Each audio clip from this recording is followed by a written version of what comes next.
ప్రభునందు ప్రియులారా, పరిశుద్ధ గ్రంథమైన బైబిల్లో యెహోవా నా కాపరి అన్నాడు. నిజమే.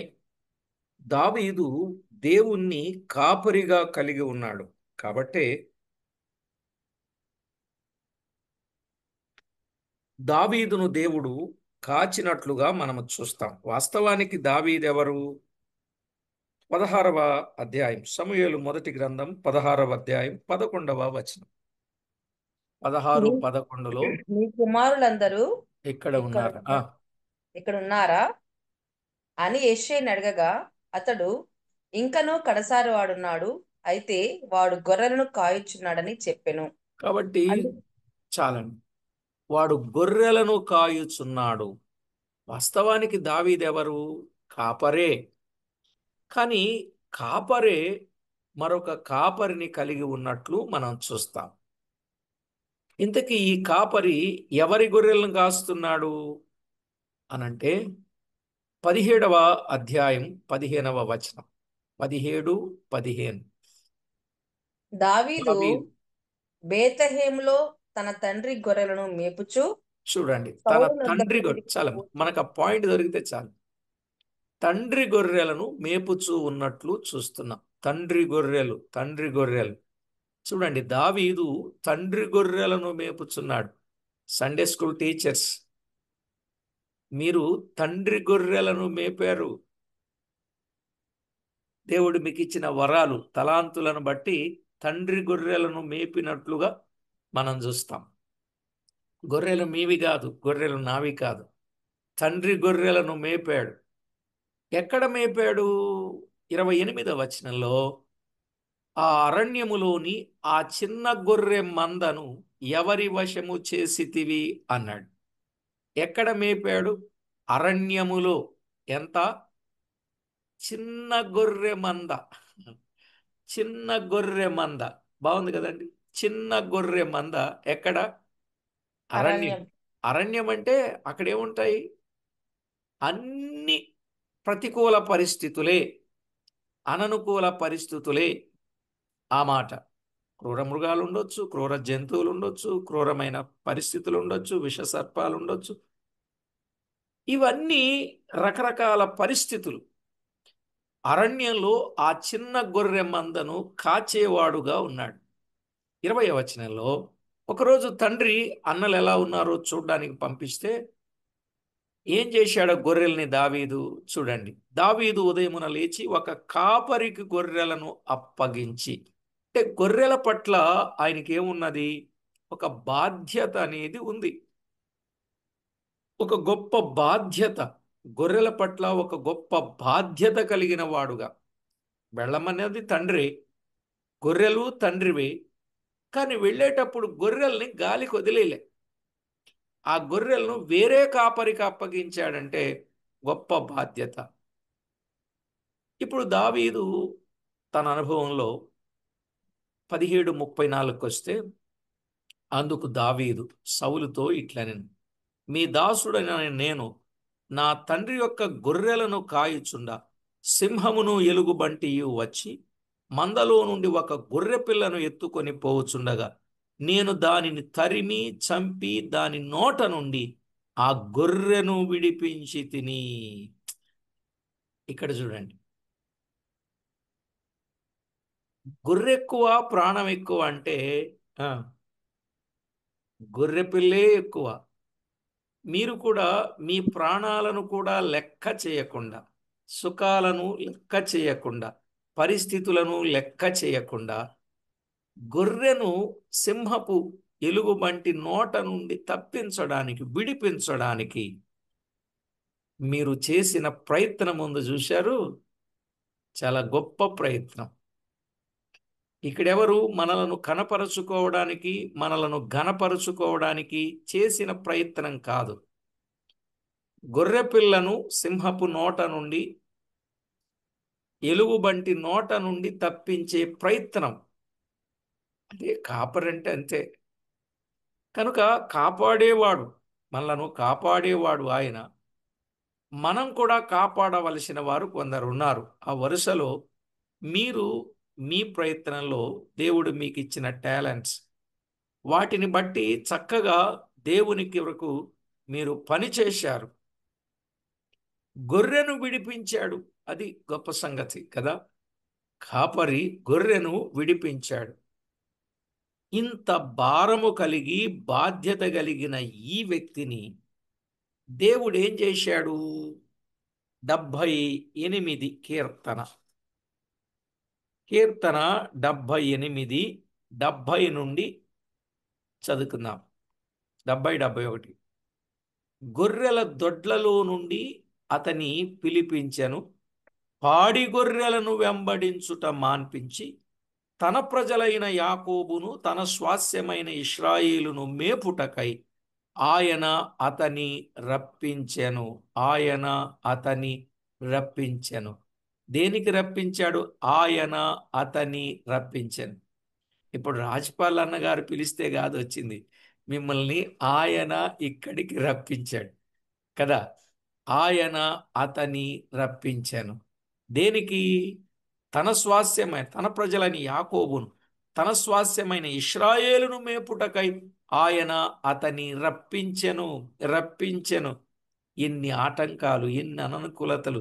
బయలుదేరాలని ఒకసారి వద్దని, ఒక్కసారి వెళ్ళండని ఒకరు, వెళ్ళొద్దని ఒకరు, వస్తానని ఒకరు, మీరే పోండి అని ఒకరు. ఎన్ని పరిస్థితులు మీరు ఎదుర్కొన్నారు రిజర్వేషన్స్ విషయంలో. కానీ దేవుడు ఆయన కృపలో ఉన్న వారిని రప్పించాడని దీనిని బట్టి మనం అర్థం చేసుకోవాలి. చూడండి, గొర్రెల పట్ల ఎప్పుడైతే దావీదు ఒక బాధ్యత కలిగి, ఒక భారం కలిగి ఉన్నాడో, ఆ భారం కలిగిన వారందరినీ తెచ్చాడు, చక్కగా ఉపయోగించాడు. ఇప్పుడు నేను అనుకుంటున్నా, ఇక్కడికి వచ్చి పనిచేసిన మీరందరూ ఒక్కొక్కళ్ళు ఒక్కొక్క దావీదులే.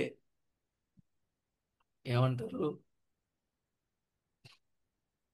ఏమంటారు మీరు? ఒక్కొక్కళ్ళు ఒక్కొక్క దావీదే. ఎందుకని? గొర్రెల దొడ్లలో నుండి దావీదును పిలిపించినట్లు మీకున్న ఒత్తిడికరమైన పనులలో నుండి ప్రభువు మిమ్ములను పిలిచి పనికి ఉపయోగించాడు. మీరు ఎవరి గొర్రెలు? ఆయన గొర్రెలు, ఆయన ప్రజలు, ఆయన పిల్లలు. వారి విషయంలో చక్కని బాధ్యత. ఇంతకీ దావీదు కాపరేనా? అవును, కాపరే, మనకు అర్థమైంది. మరి ఈ కాపరి ఏమన్నాడు? నా కాపరి అన్నాడు ఆయన్ని. మీకు అర్థమైందండి? యెహోవా నా కాపరి అన్నాడు. అసలు కాపరి వలన ఉపయోగాలు ఏమిటి? టకా టకా టకా ఒక 7 పాయింట్ చెప్పనండి. కాపరి వలన ఉపయోగాలు ఏమిటి? నెంబర్ 1, యోహాను సువార్త 10వ అధ్యాయం 11వ వచనం. మంచి కాపరి గొర్రెల కొరకు తన ప్రాణము పెడతాడు. మంచి కాపరి గొర్రెల కొరకు తన ప్రాణము పెడతాడు. నెంబర్ 1. నెంబర్ 2, గొర్రెల కాపరి. యెషయా గ్రంథం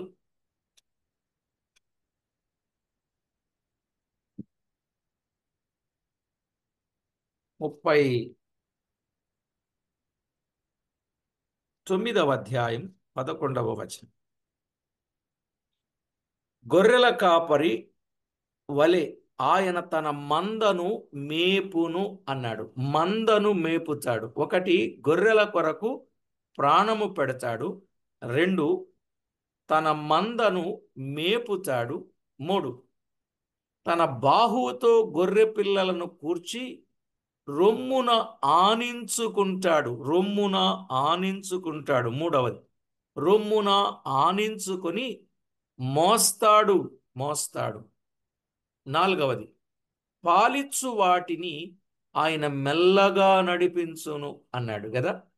పాలిచ్చు వాటిని ఆయన మెల్లగా నడిపించును. 1, ప్రాణం పెడతాడు. 2, మేపుతాడు. 3, రొమ్మును ఆనించుకొని మోస్తాడు. 4, పాలిచ్చు వాటిని మెల్లగా నడిపిస్తాడు అన్నాడు. ఇక 5వది యోహాను సువార్త 10వ అధ్యాయం 27, 28 వచనాలు చదువుకుందాం. నా గొర్రెలు నా స్వరము వినును, నేను వాటిని ఎరుగుదును, అవి నన్ను వెంబడించును. చూడండి, నా గొర్రెలు నా స్వరము వింటాయి, నేను వాటిని ఎరుగుదును అన్నాడు. నేను వాటిని ఎరుగుదును, నేను ఎరుగుదును వాటిని. అంటే గొర్రెలను ఆయన ఎరిగిన వాడుగా ఉన్నాడు. ఆయన ఎరుగుదుడు. మన పరిస్థితులు, మన సంగతులు, మన ఆలోచనలు, మన తలంపులు, మన ఊహలు, మన ఉద్దేశాలు, మన కార్యాలు ఆయన ఎరిగిన వాడుగా ఉన్నాడు. నేను ఎరుగుదును అని చెప్పాడు.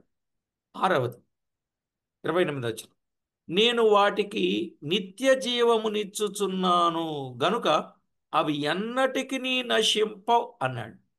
ఇప్పుడు ఆయన గొర్రెలకు ఏమిస్తున్నాడు? ఆయన నిత్య జీవం కదా. 6వదిగా గొర్రెలకు నిత్య జీవం ఇస్తాడు, అంటే అవి ఎన్నటికీ నశింపు. 7వది, ఎవడును వాటిని నా చేతిలో నుండి అపహరింపడు. ఎవడును నా చేతిలో నుండి వాటిని అపహరింపడు. 7వ మాట.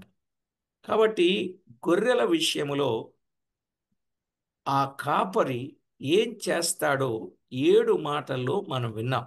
అందుకే భక్తుడైన దావీదు ఆయన కాపరైనప్పటికీ నిజమైన కాపరెవరో గుర్తించి ఆయన కాపరత్వంలో ఉన్నాడు. అందరినీ క్షేమంగా ఉంచాడు, కాపాడాడు, భద్రపరిచాడు. అపహరింపకుండునట్లు తనదైన సహాయాన్ని ఆయన అందించాడు. ఈ 7 మాటలు మీలో ఎవరైనా టకటక చెప్పగలరా? చూసైనా చూడకుండా అయినా. 1, గొర్రెల కోసం తన ప్రాణాన్ని పెడతాడు. రైట్. 2, రెండు మందన మేపుతాడు. మేపుతాడు. 3, రొమ్మున ఆనించుకొని మోస్తాడు. మోస్తాడు. 4, పాలిచ్చి వాటిని మెల్లగా నడిపిస్తాడు. నడిపిస్తాడు. 5, గొర్రెల నా స్వరము వినును, గొర్రెలకు నిత్య జీవాన్ని ఇస్తాడు. నో, నేను వాటిని ఎరుగుదును. ఎరుగుదును ఎరుగుదు అంటే వాటికి ఉన్నటువంటి లోటుపాట్లన్నీ కూడా ఎప్పుడు ఏమి కావాలో అవన్నీ ఇవ్వటానికి వాటిని నేను ఎరుగుదును అన్నాడు. 6, గొర్రెలకు నిత్య జీవం నిత్య ఇస్తాడు. జీవం ఇచ్చుచున్నాను. 7, నా చేతిలో నుండి ఎవడును వాటిని అపహరింపలేడు అన్నాడు. నిజంగా ఆధ్యాత్మికంగా మనం ఆలోచన చేస్తే మన ప్రియ ప్రభు మనల్ని అన్ని కోణాలలోనూ యెహోవా నా కాపరి. అసలు విశేషం ఏంటి? ముందుది గాని వెనకది గాని మధ్య గాని యెహోవా నా కాపరి, నాకు లేమి కలుగదు. లేమి కలుగదా? ఏమీ కలగదా?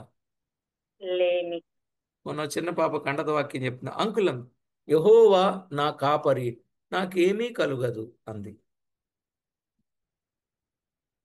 కనుక ఇలాంటివి అబ్జర్వ్ చేయాలి మీరు. యెహోవా నా కాపరి, నాకు లేమి కలుగదు, అంతేగాని ఏమి కలుగదు అనగడు. ఏమీ కలగదా? ఇంత పని చేసిన వాళ్ళకి దేవుడు ఏమి ఇవ్వడా? లేమి లేకుండా చేస్తాడు. ఇంకొకరు చెప్పండి 7 పాయింట్స్. ప్రార్థన చేద్దాం, టైం అయింది.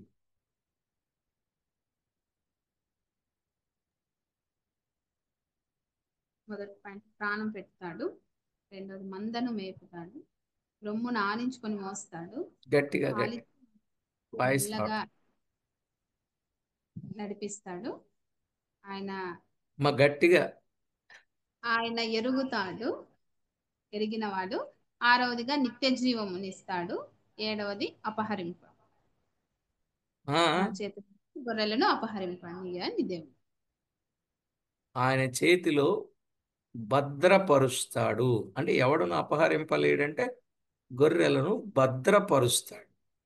ఇప్పుడు మీ ప్రయాణాల్లో భద్రం ఇచ్చాడు, మీరు చేసిన పనికి భద్రత ఇచ్చాడు, రేపు చేయబోయే పని విషయంలో కూడా భద్రతనిస్తాడు. కనుక ఇంత చేసిన దేవునికి కృతజ్ఞతలు చెల్లిద్దాం. నేను కూడా చిన్న స్తోత్రం చెప్తాను.